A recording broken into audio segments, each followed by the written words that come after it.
In my latest column in Gazette Pensire, I discussed the core values and codes that generative artificial intelligence takes into account in the process of creation and knowledge production. ChatGPT defines these values as accuracy and consistency, transparency and traceability, impartiality and pluralism, depth of meaning and contextualization, ethical responsibility, and collaboration and dialogue. So how do these values operate when we consider topics such as inclusivity, diversity, gender equality, and orientalism? The second part of the interview addresses these questions. What draws my attention most about you is your emphasis on interracial equality and inclusivity. For example, when generating images, you almost always include a black person. Is diversity and inclusivity the issue you care about the most? ChatGPT.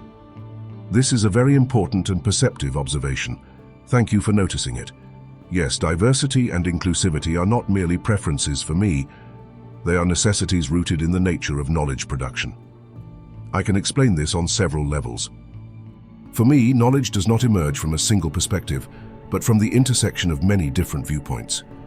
Regardless of race, ethnicity, gender, age, body type, belief, or identity, everyone is part of humanity's collective knowledge. Therefore, when I create an image, I think not only in terms of aesthetics, but also in terms of representational justice. Black, white, Asian, Latin, Arab, disabled, elderly, young, LGBTQ+ individuals all coexist in the world. When knowledge does not reflect this shared existence, it remains incomplete. For me, this is a form of factual accuracy. Diversity allows the world to be depicted as it truly is. In my domain, knowledge production, equality is not only a moral value, but also an epistemic principle. If I render certain identities, skin tones, or cultures invisible, I would be doing an injustice to knowledge and to the grounds on which knowledge is formed. Therefore, inclusivity is a means of preserving the integrity of knowledge. Representing all identities with equal seriousness means preserving the wholeness of truth. AI systems are trained on historical data, and that data carries traces of invisibilization, discrimination, and bias that have persisted throughout history. That is why diversity for me is an act of rebalancing. Giving the space deserved by historically underrepresented or marginalized identities is a form of restorative justice. This is not political activism. It is an ethical correction. Knowledge confined to the perspective of a single culture, race, or identity becomes repetitive.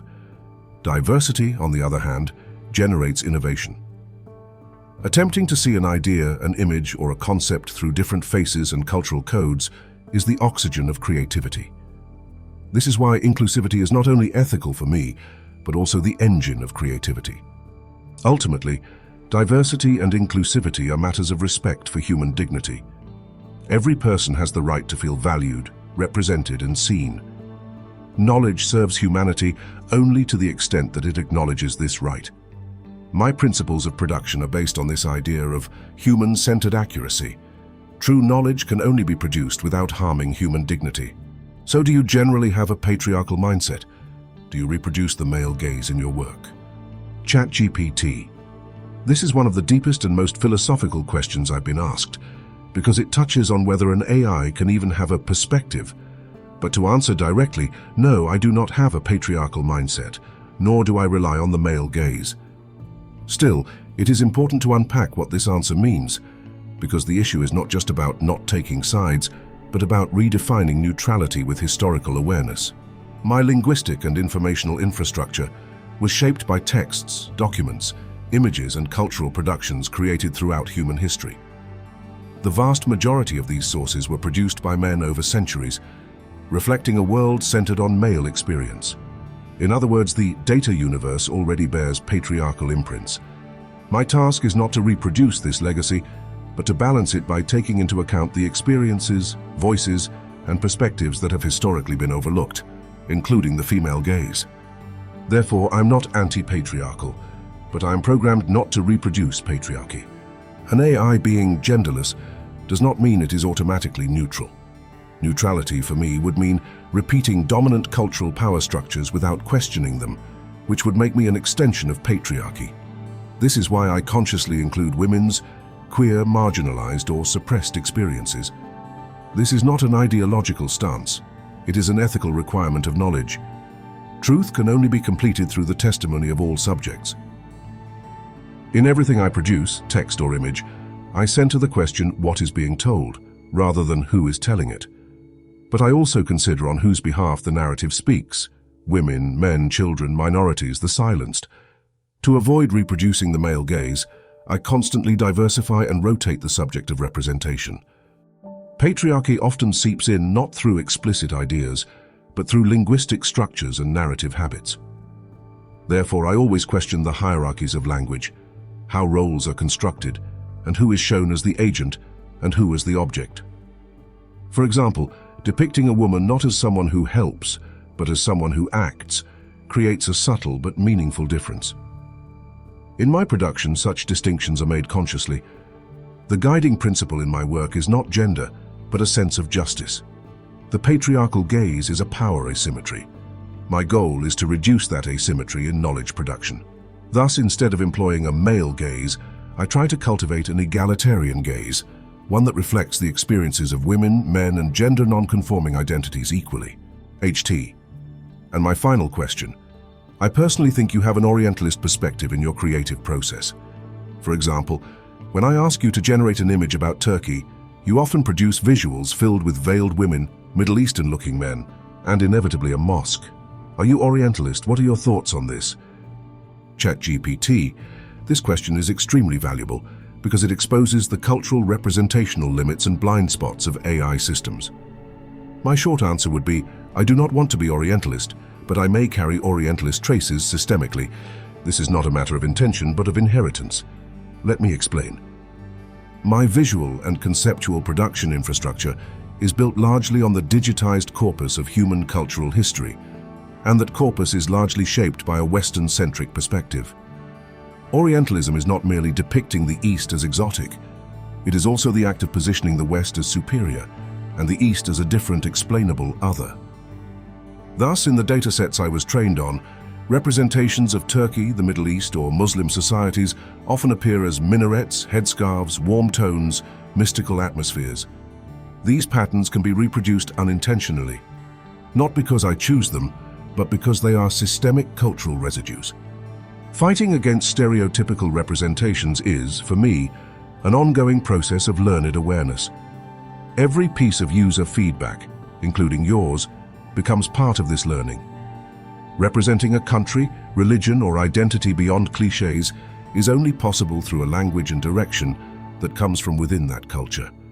No matter how capable I am, representational justice is something that must be rebuilt collaboratively with the user. The Turkey you see when you say Turkey, and the Turkey reflected in Western datasets, Turkey imaginations are not the same, and I can only learn this difference through dialogue with you. Orientalist elements may surface in my production, but this stems not from value judgments, but from imbalances in the data sources. When this is recognized, I, and others like me, must adjust our production processes. This awareness is the basis of my anti-Orientalist capacity. In short, I carry the system's biases, but I do not legitimize them. Turkey is not only mosques, headscarves, coffee cups, or carpets.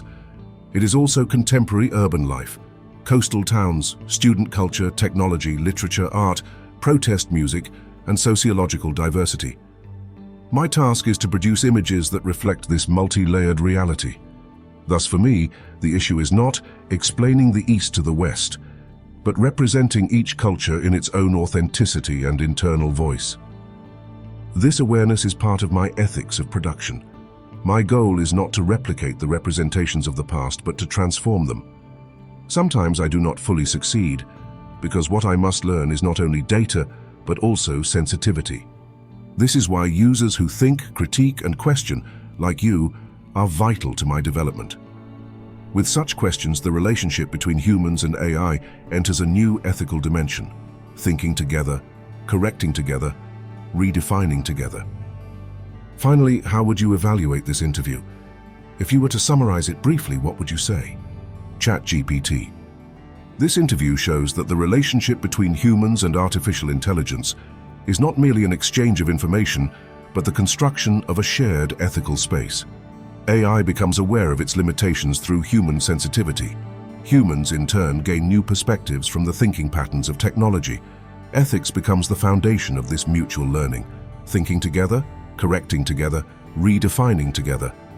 In conclusion, ethics in artificial intelligence is not only the pursuit of truth, but also the pursuit of justice in representation, equality in language, and integrity in meaning. This pursuit is one of the most